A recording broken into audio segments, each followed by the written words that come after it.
This podcast includes graphic depictions of true crime cases and may contain explicit language. Listener discretion is advised.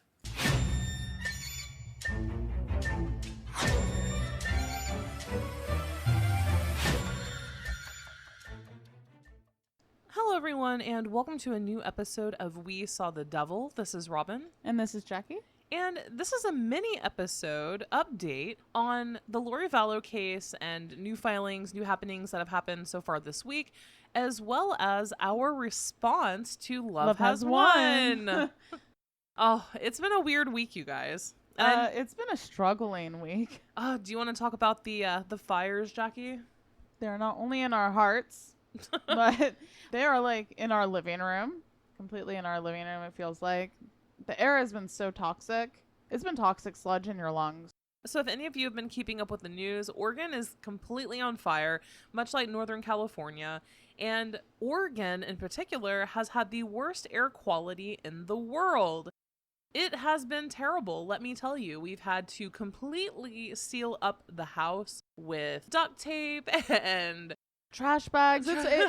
No, seriously, is like battening down the hatches for a chemical attack. It's really crazy. And then, making filters, like attaching filters to box fans, and then those are out of stock within a 500-mile radius. We were just lucky that I had a weird backstock of filters for some reason, and then I modified all of our AC units to have better HEPA filter to it. It's so bad, you guys, that we will change the filter out on the air conditioner. It'll be a brand new white filter, and within 2 or 3 hours, it's like dark brown, almost black. Yeah, no, it's real gross. I'm not gonna lie. If we sound raspy, we've had headaches, nausea, and disorientation for a few days now. And also, we do have a lot of filters going on in our recording area right now currently. I will try to remove these by the time this is posted, but you may hear a little leftover. Well, this is definitely not a commercial for Cymbalta, but right. And this is a disclaimer for a medication. We're gonna be okay, guys. I think. Hopefully. It needs to rain. Yes, do the rain dances. I'm hoping that the strippers in Portland do a really great rain dance on their little poles. Yes. The rain, what do they call it? A rain stick? Yes. Beautiful. So we had a couple of things. We just wanted to put out a mini episode for a couple reasons.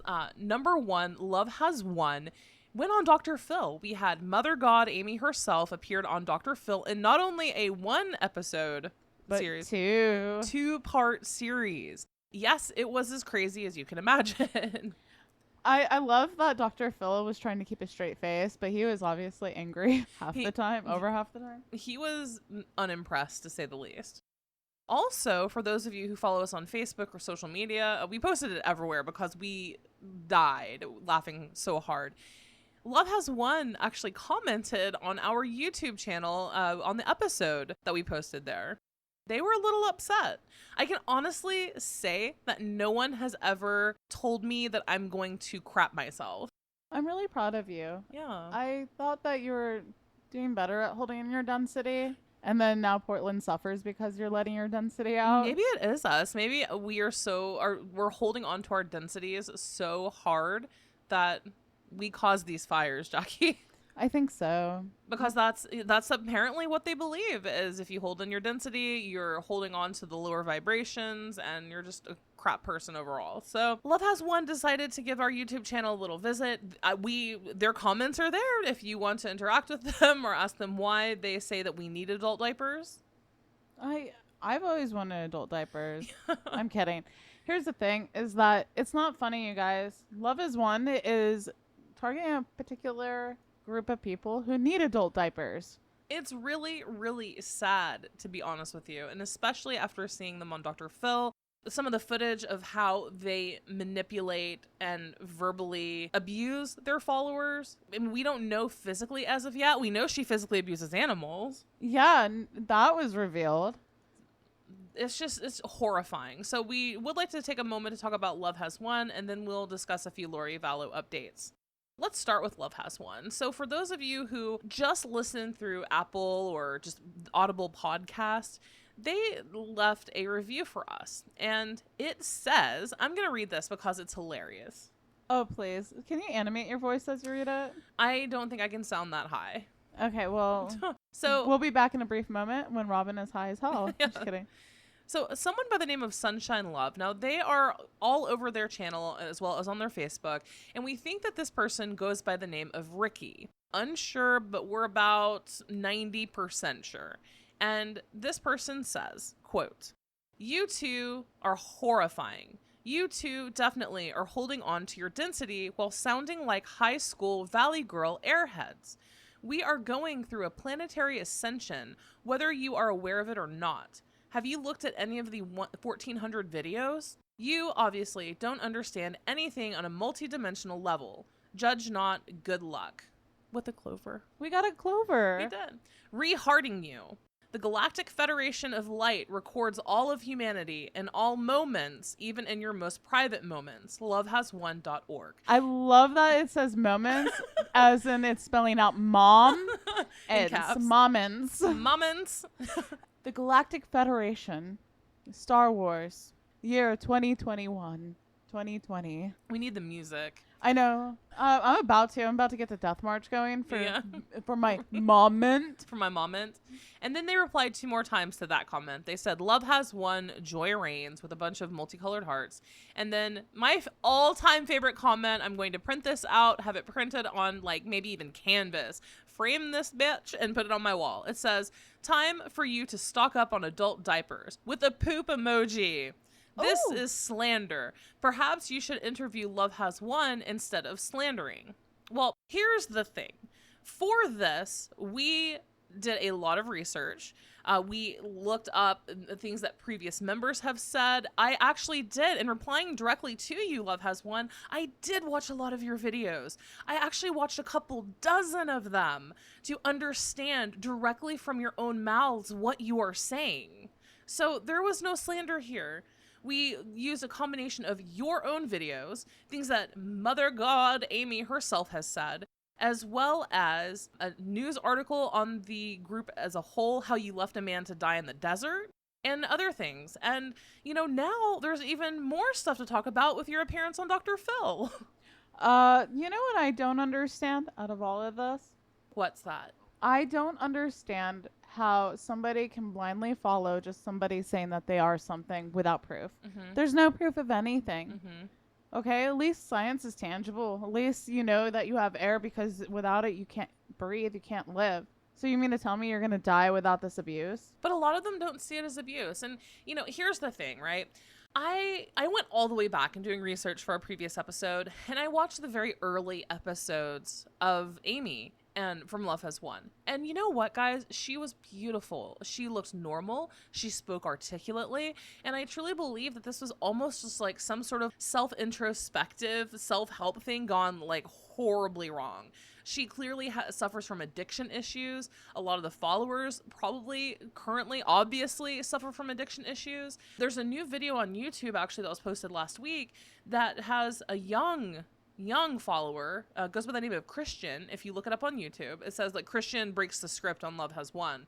And he's tripping balls. He's clearly having some sort of drug-fueled episode.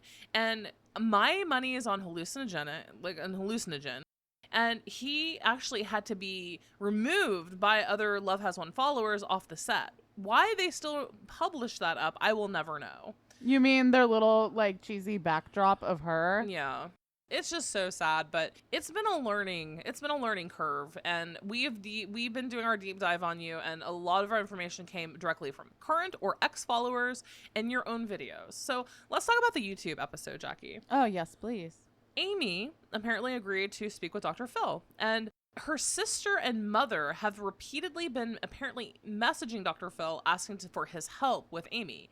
And it was Amy, her sister Chelsea, her mother Linda, and then we had the followers Aurora and Hope on. Now, Aurora and Hope they've been with Amy for 2 to 3 years each, and you see them most often on the live streams. And they say they're college graduates. I feel so bad they're wasting their lives and not going to have a career now. Yeah, it's really sad. And above all, Dr. Phil held his facial expressions to a bare minimum. I don't think I would have been able to hold my composure to that degree, but he just got to the bottom of it and spoke with her mom and her sister, and they said that they've tried to talk to her and they have no idea what she's doing. They brought Amy on and Amy talked to them, and Dr. Phil grilled her about her beliefs. Like, do you think you are God? Do you think you are Jesus resurrected? And she's like, yes. And I recall being crucified on the cross. He did the math. Yeah. Of how long she's been alive and how many so-called psychic brain surgeries she has done. Because she claims to have done 100,000. He's like, you mean... I mean, he points out that the claim is impossible based on the number of times versus the years that she's been claiming to do it. It's exactly true. But don't forget that someone actually did, just almost as an experiment, how we know someone who signed up for Julie Rowe consultation and the same thing happened. It's all a crock. But the same thing, you know, you don't even speak with Amy herself or Mother God. You speak with some of her followers. It's like a 5-10 minute thing, and then that's it. So she'll pray for you. She'll do it. You may feel over the next couple of weeks, you may feel different, or you may feel the same. I wonder what would happen if you just called in to start burping. Like Release my density all over you. I'm like, sorry, I just really have a lot of density today. It was a really interesting episode. What I found most fascinating is that Amy remained calm the entire time, even when Dr. Phil confronted her with all of these videos of abuse. She tried. I saw that they had muted her, and she was just saying that's a lie over and over again. Like, she was kind of losing her temperament a little bit, but she would smile to cover it. Yeah, it was just obviously a front that she was paid on to try and self-promotion. Yeah. It was because she's such a narcissist. She has to prove that she's right. And they did play the video that we actually intended on playing in our last episode, but the YouTube copy of it, for some reason, lost the volume, the sound on it. And it was that poor member, John, I believe is his name, who is consistently abused. You know, if he's sleepy, because remember, everyone in this group is not allowed to sleep. No, and God forbid if you get her meatballs and not chicken parm. Yeah, and she sent him to get some chicken parm. He brought her back meatballs, and it shows her just belligerently screaming at him. And, you know, one of their big shticks is that Mother God apparently has stage 5 cancer. Oh, and that means it's in the bones. That per her, Dr. Phil was like, can you tell me or define what stage 5 cancer is? And she's like, that means it went to my bones. I can't walk. I have to be carried to the bathroom, carried to the shower and showered. And, you know, I have nothing. And then there are these videos where she said that she's paralyzed from the waist down.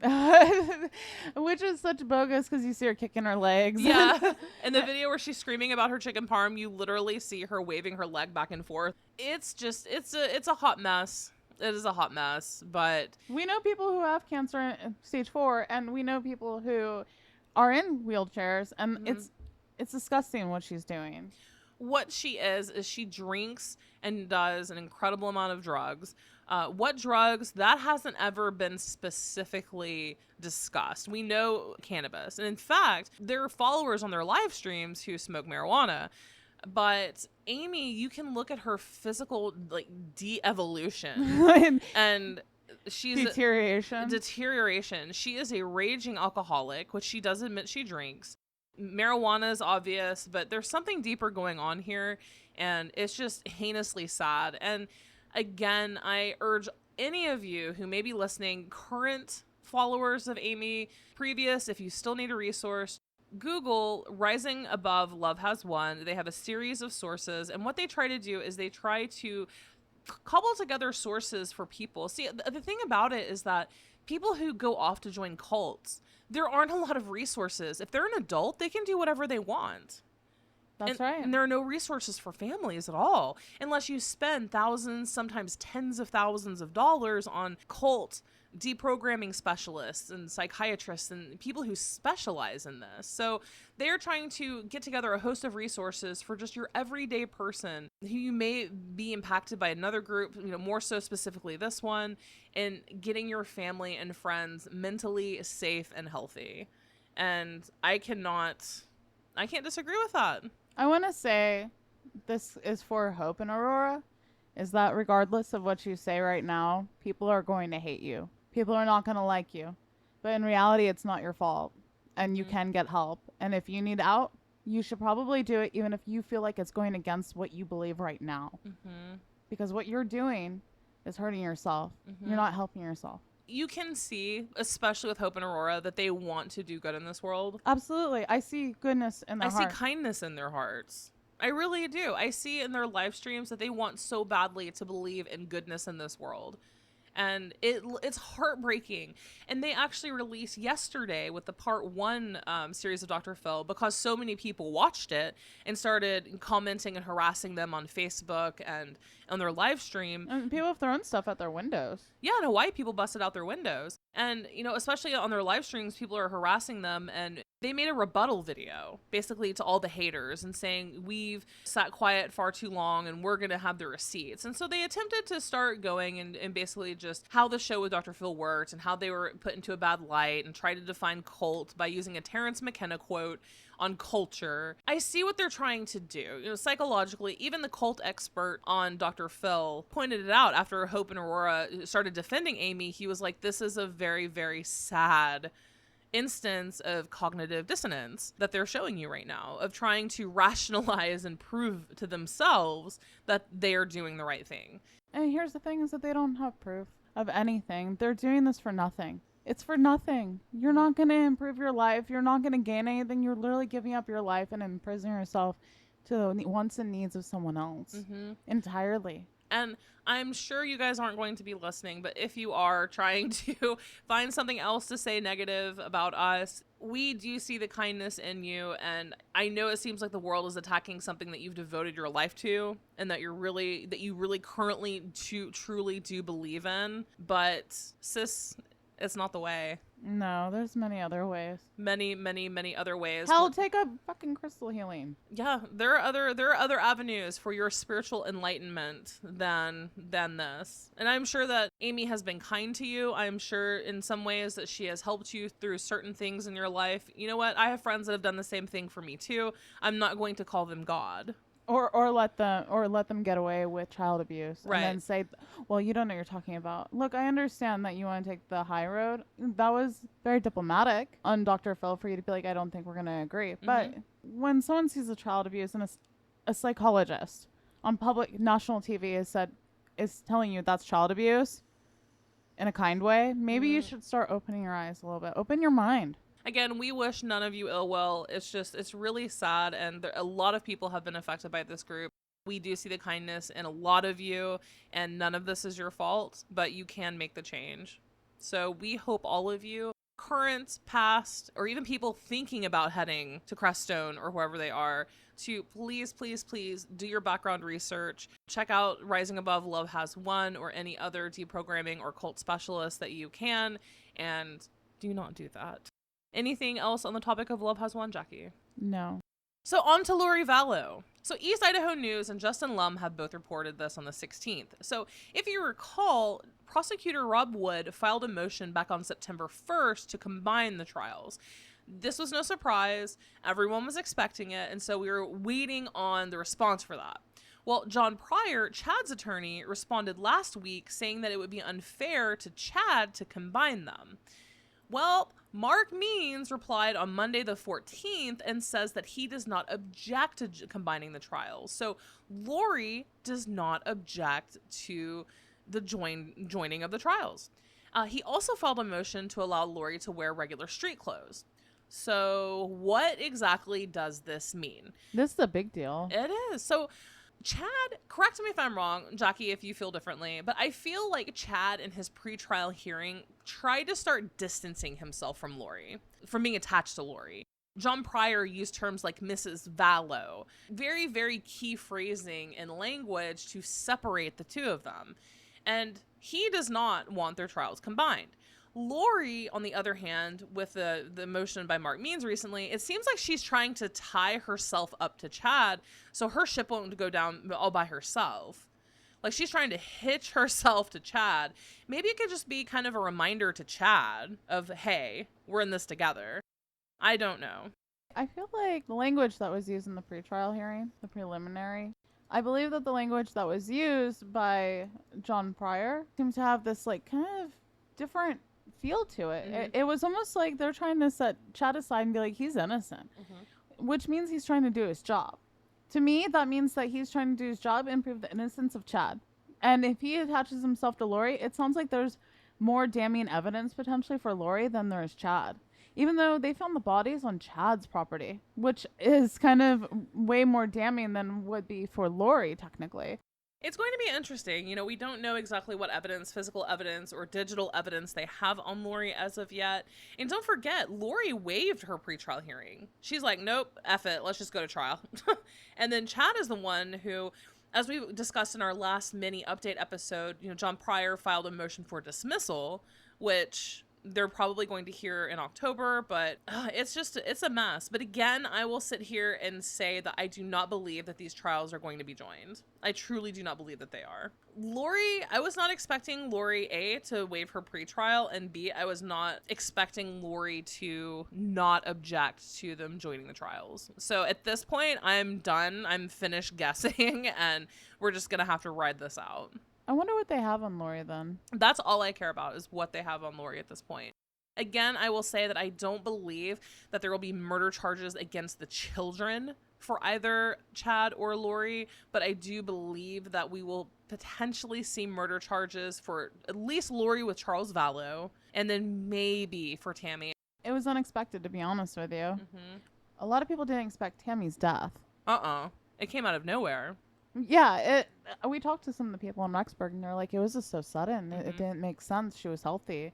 Chad made the conflicting statements, and remember in the phone call with Melanie Gibb that she recorded? So he's made multiple conflicting statements surrounding her death. So I do not believe that Mr. Potato Head and Lori were such evil geniuses that they did all of this wrapped up in a pretty bow with no evidence whatsoever coming back on them. Well, that's clear. Okay, so it's a very common knowledge for a lot of people who do a lot of crime scene forensics and stuff like that, that when people buy into dismemberment of bodies, they don't realize what they're really getting themselves into. Right. Hence Tylee being burned.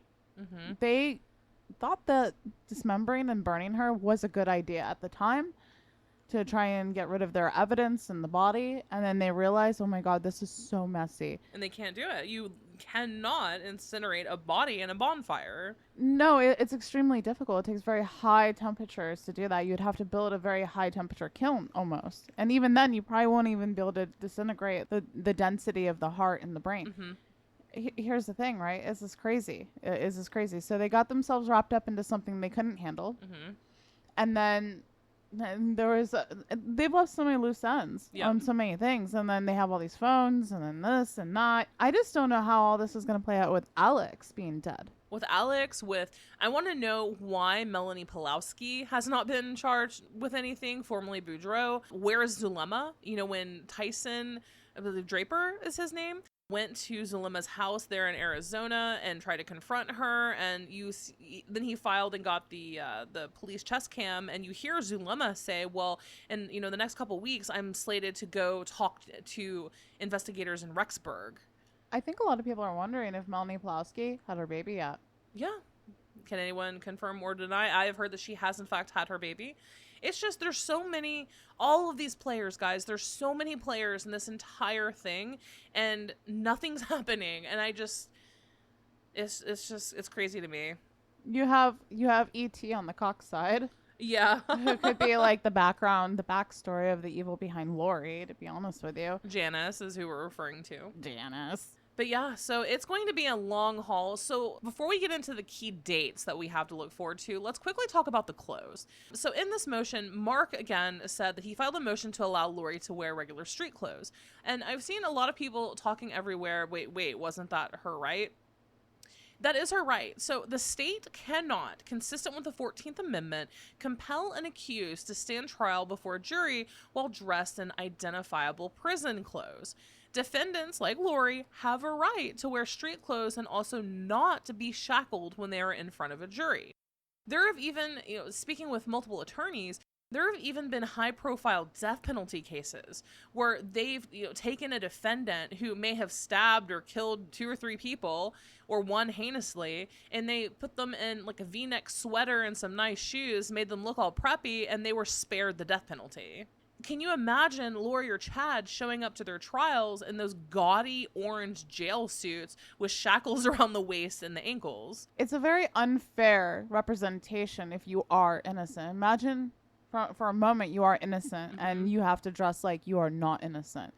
It gives a psychological idea to the jury that they're going to be swayed one way or another. And looks are very important, unfortunately. And that's just how humans work. Right. It creates a bias with the jury. Yes. When you show up looking like a prisoner. So that is why in our legal system, consistent with the 14th Amendment, that defendants are allowed to wear street clothes. So a lot of the times, and you've seen Lori in like 1 or 2 of her hearings and appearances wear the jail outfit. So that's actually typically what happens, is that in pretrial hearings, basically any hearing that does not involve a jury, most of the time they show up wearing their jail attire. When it's coming to trial time, you can expect Chad to continuously, to be in a suit, and then Lori to be in an outfit of her choosing. I hate Chad's haircut. Someone needs to taper that thing. Ugh, drives me crazy. Also, a lot of talk on the joint trial issue here. And people are trying to understand what, how, or why this could happen. Judges usually join trials only if the prosecution has charged the defendants together. But there is no rule forbidding the joining of trials when defendants are charged separately. And this could be if the charges against them are based on the same evidence, if the defendants allegedly participated in the same acts, if the crime involved like a common scheme or conspiracy, which very much is here, right? Or if the charges are so closely connected in time and place that proof of one charge would require proof of others. So I would say that this particular case with Chad and Lori, right, completely would support joining their trials together. What if Lori is actually turning on Chad? In the sense of being like, yeah, he did this with me. I'm going to admit some stuff. It could go, I mean, it absolutely could go that way too. There's like one major factor against joining trials, and the primary consideration in determining whether a judge has properly joined them is fairness. And judges will not, or shouldn't at least, join trials if none of the circumstances are that we just discussed are present. If the co-defendants' strategies are antagonistic. So could we be seeing that with Chad and Lori right now? Are their defenses going to be at odds with one another? Maybe. If Chad says he's innocent and then accuses Lori, or if Lori says she's innocent and accuses Chad, they will likely know that by the time we get to this, the hearing for this motion, kind of at least some more reasoning. Almost every box is ticked on why these trials should be joined. The only thing that we don't know as of right now is what additional evidence they have against Lori, and also what their strategies are going to be for their defenses. I wonder how Arizona's coming along with those charges against Lori. Yeah, that's going to be interesting too. And on top of it all, are we going to see additional charges pop up between now and then? I wonder. And then don't forget, we have Tylee and JJ's autopsies, as well as Tammy's still waiting in the wings. Yeah, I'll be honest, I completely forgot about the autopsies for Tylee and JJ. It's just kind of like so sad. I just completely forgot about it. Yep. I wonder what's going to reveal.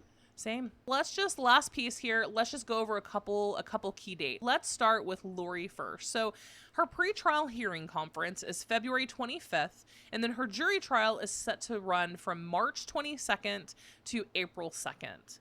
That's what we have on schedule currently for her. Now, these dates were set after Rob Wood filed a motion to join their trial. So remember, Lori's is scheduled for March 22nd to start. Chad Daybell's upcoming court dates. He has a hearing to view the motion to dismiss the charges on October 29th. And then currently it appears that they're going to be hearing the motion to join the trials also on the 29th of October. Justin Lum did post that he is doing some further investigating to confirm that. But if that is the case in October, I wonder if it's going to move the trial. Yeah, I'm wondering that as well. And then on November 24th, John Pryor filed a motion for change of venue. So they're going to be hearing that. We're most likely not going to know, at least for Chad, right? Worst case scenario, at least for Chad, until the end of November, what the feezy is going on. So we don't know if Lori or Chad have turned on each other. Mm-hmm. We don't know where the change of venue may be, if at all, which it probably is going to be a change of venue. And we also don't know what else. The autopsies. The autopsies are coming back. We don't know the evidence, like what's up for evidence. Everything is completely wide open again.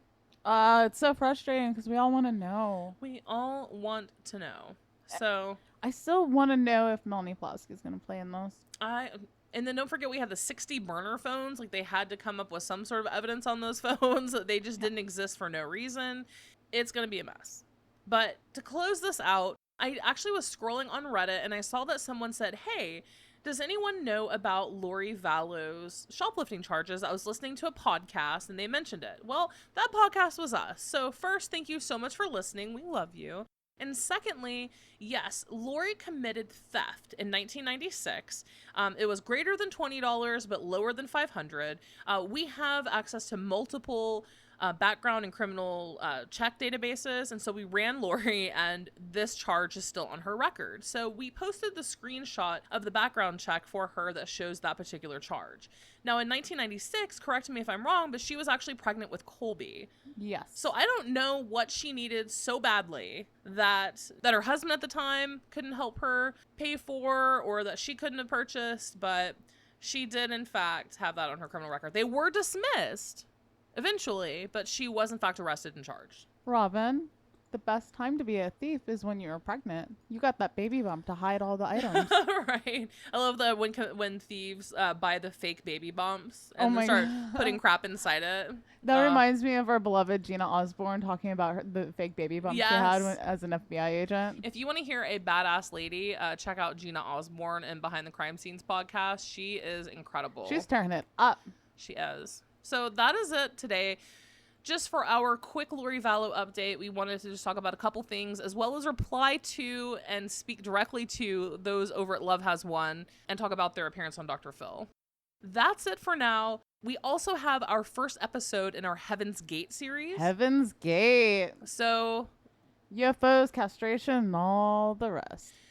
Yeah, it's after doing a deep dive on Heaven's Gate for the last couple weeks, guys, I have a brand new understanding of them. It's not necessarily what you think. No, I'm actually shocked. Me too. So tune in. And don't forget, feel free to support us on Patreon.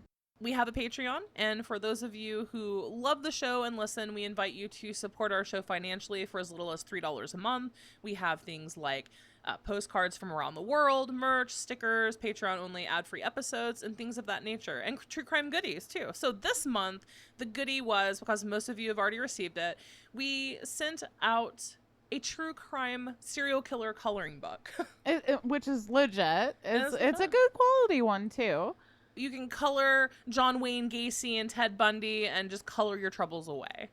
Well, I mean, the infamous characters of a terrible, sad story come to life with the color of your crayon. Yep, and then you can just relax as you do it. That's the gift for this month. So if you're interested in joining our Patreon, that is legitimate for the month of September.